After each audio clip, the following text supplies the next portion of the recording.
Professor Zhang, you predicted Trump would win the 2024 election. America would invade Venezuela, and most recently, you predicted the war between the US and Iran.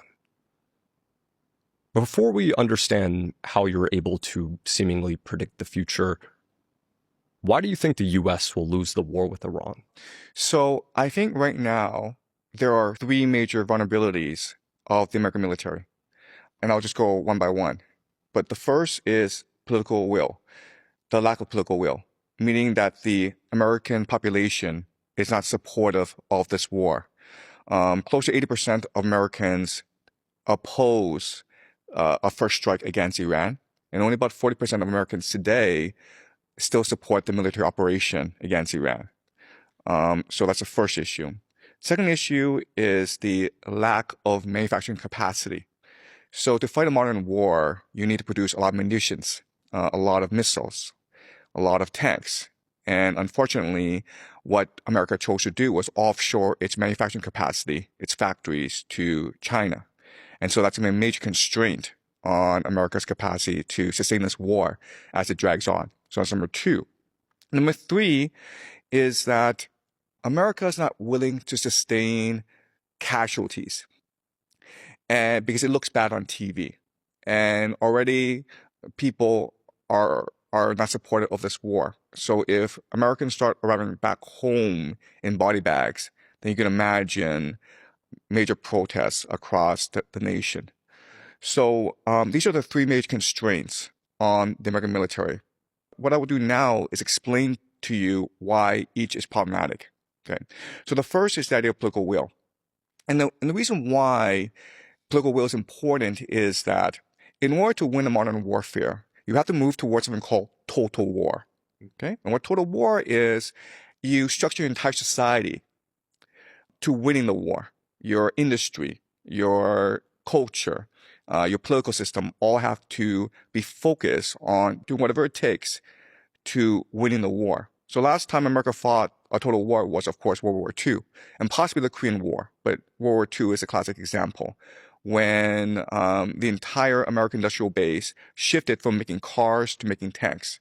And that's what you have to do in order to win, because wars take a long time. They take a lot of resources. Your entire population has to be behind it. And unfortunately, Americans grew up watching the Persian Gulf War in 1991, and then the 2003 Iraq War. And these were quick, simple wars that demonstrated America's technological supremacy. It was like a video game. And so the American population is sort of spoiled. It's become indifferent to war and believe that, okay, it's going to cost us a lot of money, and it's not moral, and it's terrible that these civilians overseas are going to die, but it's not really our problem. So, in other words, I doubt whether or not the American population is willing to make the sacrifices necessary in order to win this war. Is this concept of the aura of invincibility that America has? Right, okay. So, the idea of the aura of invincibility is how America projects power, right? So America doesn't want to fight a war. America just wants to scare people. And so the way that America has fought wars these past 20 years is using three pillars, okay? These three pillars are aerial supremacy. So Americans don't send in ground troops. They just attack from the air.